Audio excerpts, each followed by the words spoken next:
ಇವು ಟಗರ್ಲಿಂದ ಒಂದು ಒಳ್ಳೆ ಲಾಭ ಬರ್ತದೆ ಸರ್.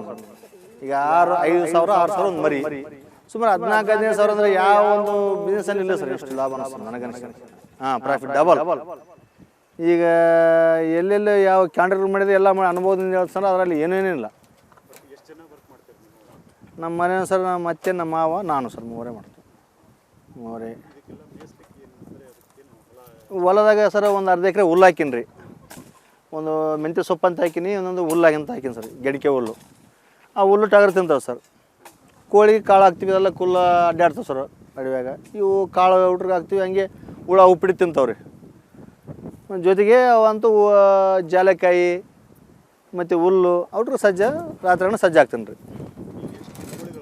ನಮ್ಮಲ್ಲಿ 200 ಕೋಳಿ ಅವ್ರಿಗೆ ಸಜ್ಜೆ. ಮನೆ ಕೆಲವು ಮಾರಿನಿ ರೀ ಸರ್. ಒಂದು 600-700 ರೂಪಾಯಿಗೆ ಒಂದೊಂದು ಕೋಳಿ ಹೋಗ್ಯಾವ. ಈ ಸೈಜ್ ಕೋಳಿ ಒಂದು 600 ರೂಪಾಯಿ ಕೊಡ್ತಾರೆ ರೀ. ಇದು ಇಷ್ಟೇ. ಇದು ಅಂದರೆ 600 ಹೋಗ್ತಾವೆ ನೋಡಿರಿ. ಮತ್ತು ಯಾವಾಗ ಕಡಿಮೆ ಮಾಡಿ ಮತ್ತು ಒಂದು ಸಲ ಒಂದು 300-400 ಕೋಳಿ ತರಿಸ್ತೀನಿ ಸರ್ ನಮ್ಮಲ್ಲಿ. ಇದರಲ್ಲೇ ಚಲೋ ಅದ ಸರ್. ನನಗೆ ಜಾಬ್ಲಿಂದ ಏನಿಲ್ಲ. ಈಗ ಜಾಬು ಗೌರ್ಮೆಂಟ್ ಜಾಬ್ ಹೆಸರಿಗೆ ಅಂತಾರೆ ರೀ. ಗೌರ್ಮೆಂಟ್ ಜಾಬ್ನಾಗೆಲ್ಲ ನಾನು ಕಾಂಟ್ರಾಕ್ಟ್ ಮಾಡಿನ ಅದ್ರಾಗೂ ಇಲ್ಲ ರೀ. ಇದು 3 ವರ್ಷ ಆಯ್ತು ಸರ್. ಇದು ಶೆಡ್ 3 ವರ್ಷ ಆಯ್ತು. ನಾವು ನೋಡಿರಿ 3 ವರ್ಷದಲ್ಲಿ ಅಂದರೆ ತಿಂಗಳ ಎವರೇಜ್ 30,000 ಆರಾಮ ಬಿದ್ದು ನೋಡ್ರಿ ನನಗೆ. ಎವರೇಜ್ 30,000, 35-40,000. ಎಲ್ಲ ಖರ್ಚು ತೆಗೆದು ಸರ್. ಖರ್ಚೆಲ್ಲ ತೆಗೆದು ಅದ್ರಾಗ ಕಾಳು ತೆಗೆದು, ಕಾಳದೊಂದೇ ಖರ್ಚು ಸರ್, ಏನು ಖರ್ಚಿಲ್ಲ. ಹುಲ್ಲಂತೂ ಮನೆದಾದ್ರೆ ಹೊಲ್ದಾಗ ಹಾಕಿನಿ. ಕಾಳೊಂದೇ ಹಾಕ್ಬೇಕು. ತಿಂಗಳಿಗೆ ಒಂದು ಕ್ವಿಂಟಲ್ ಹೊತ್ತು ನೋಡ್ರಿ. ಟಗರ್ಗೆ ಬಂತು, ಇದಕ್ಕೆ ಬಂತು. ಕೋಳಿಗೆ ಬಂದು ಟಗರ್ ಬಂದು ಕ್ವಿಂಟಲ್. ಔಟ್ರಕ್ಕೆ ಜೋಳ ಹಾಕ್ತೀನಿ, ಅಕ್ಕಿ ಹಾಕ್ತೀನಿ ರೀ. PVC ಆಗಿದೆ ಸರ್. PVC ಕಾಮರ್ಸ್ ಓದೀನಿ. PVC ನೌಕರಿ ಸರ್, ಕಾಂಟ್ರಾಕ್ಟರ್ ಸರ್. ಲೈಸೆನ್ಸ್ ತೆಗಿಸಿದೆ. ನಾನು ಮೊದಲು ಕಂಪ್ನಿಯಲ್ಲಿ ಕೆಲಸಕ್ಕೆ ಹೋಗ್ತಿದ್ದೆ ಫಸ್ಟ್. ಅವಾಗೆಲ್ಲ ಬೆಳೆ ಅಷ್ಟೊಂದು ಅವಾಗೆಲ್ಲ ಬೆಳೆ ಸರ್ ಹತ್ತಿ ರೇಟ್ ಭಾಳ ಕಡಿಮೆ ಇತ್ತು. ರೈತರಲ್ಲಿ ಲಾಭ ಇದ್ದಿರಲ್ಲ. ನಮ್ಮಪ್ಪ ನಮ್ಮ ತಮ್ಮ ಹೊಲ್ದಾಗ ಕೆಲಸ ಮಾಡಿ ನಾನು ಕಂಪ್ನಿಗೆ ಕೆಲಸ ಹೋಗ್ತಿದ್ದೆ ಸರ್. ಅವಾಗ ಫಸ್ಟ್ KPCಯಲ್ಲಿ ಶಿಲ್ಪದಲ್ಲಿ ಮಾಡೀನಿ ರೀ. ಕೆಲಸ ಮಾಡೋದ್ರ ಜೊತೆಗೆ ನಾವು ಮಾಡ್ತಾ ಲೈಸೆನ್ಸ್ ಮಾಡಿಸಿದ್ರಿ. KPC ಲೈಸೆನ್ಸ್ ಅವಾಗ ಕಾಂಟ್ರಾಕ್ಟ್ ಚಲೋ ಇತ್ತು ರೀ. ಚಲೋ ಒಂದು ಲಾಭ ಅನಿಸಿತ್ತು. ಲೈಸೆನ್ಸನ್ನು ಮಾಡಿಸಿದೆ. ಲೈಸೆನ್ಸ್ ಮಾಡಿಸಿದ ಮೇಲೆ ನಾನು ಅದನ್ನು ಮಾಡೀನಿ. ಒಂದು 4-5 ವರ್ಷ ಕಾಂಟ್ರಾಕ್ಟ್ ಮಾಡೀನಿ ಸರ್. 5 ವರ್ಷ ಮಾಡಿದ್ರು ಬರ್ತಾ ಅದರಲ್ಲಿನೂ ನನಗೆ ಏನು ಲಾಭ ಅನಿಸಲಿಲ್ಲ ಸರ್. ಲಾಸೇ ಆಯಿತು ಉಲ್ಟಾ.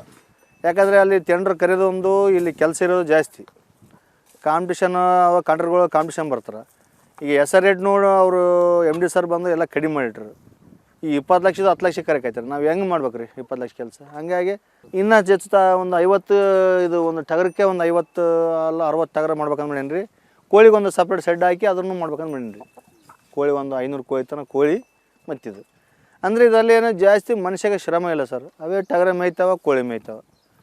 ಅದೇನು ಹುಲ್ಲು ಕೊಯ್ದಾಗಿದೆ, ಅದ್ರಾಗ ಹುಲ್ನಾಗೆ ಬಿಡ್ತೀನಿ ರೀ. ಇವು ಕೋಳಿ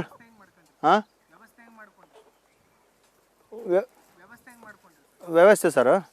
ಇವು ನೋಡ್ರಿ ಸರ್ ಭಾಳ ಕಡಿಮೆ ಸಸ್ತ ಸರ್. ಇವು ಸೆಕೆಂಡ್ ಹ್ಯಾಂಡು ಅಲ್ಲಿ ಕಂಪ್ನಿಯಲ್ಲಿ ಎಳ್ಳೆ ಸಿಗ್ತಾವೆ ಸರ್.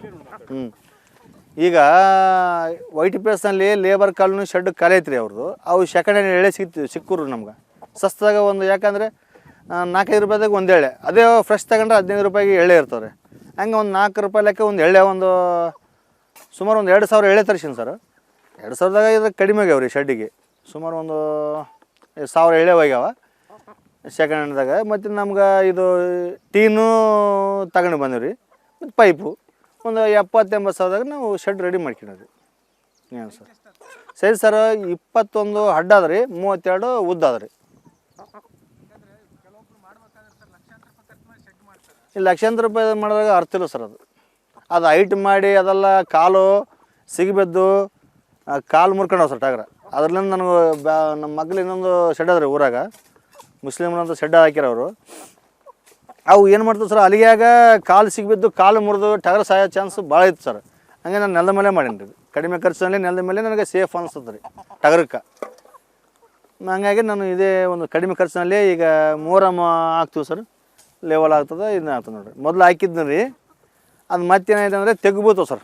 ಅವು ಟಗರ ಕುಂತು ಮಕ್ಕೊಂಡು ತೆಗ್ಗಾತವಲ್ಲ ರೀ, ಅವಾಗ ಮೊಹರಮ್ ಮುಂದೆ ಹಾಕ್ಕೊಂತಿರ್ಬೇಕು. ಒಂದು 2 ವರ್ಷಕ್ಕೊಮ್ಮೆ ನಾನು ಮೊಹರಮ್ ಹಾಕಿ ಲೆವೆಲ್ ಮಾಡ್ಕೊತೀನಿ. ಪರಿಸಿ ಹಾಕಿದ್ರೆ ಸರ್ ಗೊಜಲಾಗ್ತದೆ ರೀ, ಹುಚ್ಚ ಹೋಯ್ತವಲ್ಲ ರೀ ಟಗರ. ಅದೇನು ಮಾಡ್ತದೆ ರೀ, ಎಲ್ಲ ಅದು ಮೈಗೆ ಹತ್ತದ. ಅದು ಟಗರ ಮೈಗೆ ಹತ್ತಿದ್ರೆ ಅದು ಗಟ್ಟಿ ಹತ್ತದ ರೀ. ಎಂಡೆ ಹತ್ತಿದಾಗ ಟಗರ ಒಕ್ಕಲಾಗಲ್ಲ ಸರ್, ಡ್ರೈ ಇರಬೇಕು ಒಟ್ಟು. ಅದು ನೆಲ ಆದರೆ ಕುಡಿದು ಬಿಡ್ತಾರೆ, ಎಲ್ಲ ಹಿಂಗ್ತದೆ. ಹಂಗಾಗಿ ನಾವು ಅದಕ್ಕೆ ಅಂದರೆ ನೆಲದ ಮೇಲೆ ಅವು ಗಾಜಲಿ ಕೊಂಡಿ ಮಾಡಿರಿ, ಕೊಂಡಿ ಕಟ್ಟಿ ಹಾಕ್ತಾನೆ. ಇನ್ನು ತಾಳೆ ದಬ್ಬಲಿಂದ ಮೈ ತಿಕ್ಕೋದು, ಆಮೇಲೆ ತಿಂಗಳಿಗೊಮ್ಮೆ ಮೈ ಒಂದು ಸಾಬೂನು ತಗೊಂಡು ಹೋಗಿ ಚಲೋ ಸಾಬೂನು ಹಚ್ಚಿ ಮೈ ತೊಗೊಂಡ್ರಿ ಟಗರ ಕ್ಲೀನ್ ಇರ್ತದೆ. ಕ್ಲೀನ್ ಇದ್ದರೆ ಯಾವುದೇ ರೋಗ ರುಜಿನಗಳು ಬರೋದಿಲ್ಲ ರೀ. ನಾವು ಎಷ್ಟು ಮೇಯಿಸ್ತೀವಿ ಅಷ್ಟು ಈಡು ಕಂಪಲ್ಸರಿ ಬರ್ತದೆ ಸರ್. ಯಾಕಂದರೆ ಚಲೋ ಮೊದಲು ಟಗರ ಫ್ರೆಶ್ ಇರಬೇಕು. ನಾವು ಕೋಳಿ ಸರ್ ಇಲ್ಲಿ ಒಬ್ಬರು ಏಜೆನ್ಸಿ ಸರ್ ಅವ್ರ ಮುಖಾಂತರ ಕೋಳಿ ತಂದಿದ್ದೀವಿ. ಅವ್ರಿಗೆ ಹೇಳಿದ್ರೆ ಸರ್ 40 ರೂಪಾಯಿಗೆ ಒಂದು ಲೆಕ್ಕ ತಂದು ಕೊಡ್ತಾರೆ ನಮ್ಗೆ ಚೆನ್ನೈಲಿಂದ. ಅವ್ರು ಸುತ್ತ ಅಲ್ಲಲ್ಲಿ ಸಾಕಾಣಿಕೆ ಮಾಡಿದವ್ರಿಗೆಲ್ಲ ತರ್ತಾರೆ ರೀ. ಅವ್ರು ಹೇಳ್ಬಿಟ್ರೆ ಅವ್ರ ಜೊತೆಗೆ ನಮಗೆ ತಂದು ಕೊಡ್ತಾರೆ. 40 ರೂಪಾಯಿಗೆ ಒಂದು ತರ್ತೀವಿ ಸರ್. ಮತ್ತು 6 ತಿಂಗಳಾಗ ನಮ್ಗೆ ಅದರಲ್ಲಿಂದ ಮೊಟ್ಟೆನೂ ಮಾರ್ತೀವಿ ಸರ್. ಮತ್ತು ಇದು ಕೋಳಿನೂ ಒಂದು 600, 700, 800 ರೂಪಾಯಿಗೆ ಒಂದು ಕೋಳಿ ಮಾರ್ತೀವಿ ಸರ್. ಮಾಂಸಕ್ಕೆ ಮಾರ್ತೀವಿ. ಸಾಕಾಣಿಕೆ ಮಾಡೋರು ಸಾಕಾಣಿಕೆನೂ ಕೊಡ್ತೀವಿ. ಮತ್ತು ಇದರಿಂದ ನಮ್ಗೆ ಯಾಕೆ ಈ ಉದ್ದೇಶ ಬಂತಂದರೆ, ಈಗ ಸುಮಾರು ಕೆಲಸ ಮಾಡಿದ್ವಿ, KPCಯಲ್ಲಿ ಮಾಡಿದ್ವಿ. ಈಗ ಬರೀ ಒಕ್ಕಲ್ತನೂ ಮಾಡಕತ್ತಿದ್ರಿ. ಒಕ್ಕಲ್ತನ ವಿತ್ ಜೊತೆಗೆ KPC ಕಾಂಟ್ರಾಕ್ಟ್ ಮಾಡೀನಿ ನಾನು. ಈಗ ಅಲ್ಲಿ ನಮ್ಗೆ ಈ ಥರ ಯಾವುದೇ ಲಾಭಾಂಶ ಕಾಣಲಿಲ್ಲ. ಉಲ್ಟಾ ನಮ್ಮದೇ ಕೈ ದುಡ್ಡು ಹಾಕಿದ್ವಿ, ಲಾಭ ಆಗಲಿಲ್ಲ ಸರ್. ಹಂಗಾಗಿ ನಾವು ಟೆಂಡ್ರ್ ಹಾಕಿ ಕೆಲಸ ಇದು ಉಲ್ಟಾ ಅವ್ರಿಗೆ KPCಗೆ ಮಾಡಿದಂಗೆ ಆಯ್ತು ಸರ್. ಹಂಗಾಗಿ ನಾವು ಈ ಕೆಲಸ ಮಾಡೋದು ಏನು ಲಾಭ ಇಲ್ಲ. ಸ್ವತಃ ನಾವೇ ಒಂದು ಬಿಸ್ನೆಸ್ ಮಾಡೋಮಂತ ಒಂದು ನಮ್ಮ ಮನಸ್ಸಲ್ಲಿ ಅನ್ಕೊಂಡೆ ಸರ್ ನಾನು. ಅಲ್ಲಲ್ಲಿ ಟಿ ವಿಯಲ್ಲಿ ನಿಮ್ಮ ದಿಗ್ವಿಜಯ ನೇಗಿಲುಯೋಗಿಯಲ್ಲಿ ನೋಡೀನಿ ಸರ್. ನಾನು ಬೆಳಗ್ಗೆ 6 ಕಂಟಿನ್ಯೂ ನೋಡ್ತೀನಿ ನಿಮ್ಮ ದಿಗ್ವಿಜಯ ನೇಗಿಲುಯೋಗಿ ತಪ್ಪದು ನೋಡ್ತೀವಿ ಸರ್. ಅದ್ರಲ್ಲಿ ನೋಡಿದಾಗ ಹಿಂಗೆ ನಿಮ್ಮ ಮಾಧ್ಯಮದವರಲ್ಲಿ ನಮ್ಮ ಒಂದು ಕೋಳಿ ಸಾಕಾಣಿಕೆ ಕುರಿ ಸಾಕಾಣಿಕೆ ಬಂದು ಸರ್. ನಾನು ಈ ಥರ ಒಂದು ಮಾಡಿದರೆ ಚಲೋ ಇರ್ತದೆ ಅಂತೇಳಿ ನನ್ನ ಮನಸ್ಸಿಗೆ ಅನಿಸಿ ಸರ್. ಸ್ವತಃ ನಿಮ್ಮ ದಿಗ್ವಿಜಯ ಚಾನಲ್ ನೋಡಿ ನನಗೆ ಇದು ನೇಗಿಲುಯೋಗಿ ಕಾರ್ಯಕ್ರಮ ನೋಡಿ ನನಗೊಂದು ಮನಸ್ಸು ಬಂತು ಸರ್. ಇದು ಸಾಕಾಣಿಕೆ ನಾನು ಮಾಡೋಣ, ಇದು ಒಂದು ಒಳ್ಳೆಯದ ಆದಾಯ ಇದ್ರಾಗ ಅಂತೇಳಿ ಮಾಡೀನಿ ಸರ್. ಮೊದಲು ಇದು ನಾವೊಂದು ಹೊಲದ ಜೊತೆಗೆ ಹತ್ತಿ ಬೆಳೆ ಜೊತೆಗೆ ಇಲ್ಲೇ ಒಂದು ಸಣ್ಣದ ಚಿಕ್ಕದು ಒಂದು ನನ್ನ ಒಂದು ಮಟ್ಟದಲ್ಲಿ ಇದು ಶೆಡ್ ಹಾಕಿ ಸರ್. ಮೊದಲು ಟಗರ ಸಲುವಿನ ಸರ್. ಈಗ ಮತ್ತು ಕೋಳಿನೂ ಚಾಲು ಮಾಡೀನಿ. ಟಗರ ಒಂದು 3 ವರ್ಷ ಆಯ್ತು ಸರ್. ಈಗ ಕೋಳಿ ಒಂದು ವರ್ಷ ಆಯ್ತು ರೀ. ಮೊದಲು 50 ತನಕ ತಂದೀನಿ ಸರ್. ಬರೀ ಟಗರ ಕುರಿ ಇಲ್ಲ. ಸ್ಟಾರ್ಟಿಂಗ್ 50 ಟಗರ ತನಕ ಸಲುವಿ ಸರ್. ಇದೆಲ್ಲ ಮೇಯ್ಸಾಕ್ಬಿಡೋದು. ಮತ್ತು ಅವು ಯಾವಾಗ ದೊಡ್ಡವಾಗಣ ಕಟ್ಟಾಕಿ ಮೇಯಿಸೋದು ಸರ್. ಕಟ್ಟಾಕಿ ಹುಲ್ಲು ಕೊಯ್ದಾಕೋದು. ಮತ್ತು ಆಮೇಲೆ ಏನಂದರೆ ಸಜ್ಜೆ ದಿನ ಸಾಯಂಕಾಲ ಸಜ್ಜೆ ಕೂದಿಸ್ತು ಸರ್. 10 ಸೇರು ಸಜ್ಜೆ ಅವಾಗ ಸಜ್ಜೆ ಹಾಕೋದು. ಮತ್ತು ಯಾಕಂದರೆ ಒಂದು ನಮ್ಗೆ ಟಗರ ಬೇಸ್ ಫಿಟ್ನೆಸ್ ಇರ್ಬೇಕು ಸರ್. ನೋಡಿದ್ರೆ ಚೆಕ್ ಅನ್ಬೇಕು, ಮೈ ತಿಕ್ಕೋದು, ಮೈ ತೊಳೆಯೋದು ಈ ಥರ ಮಾಡಬೇಕು.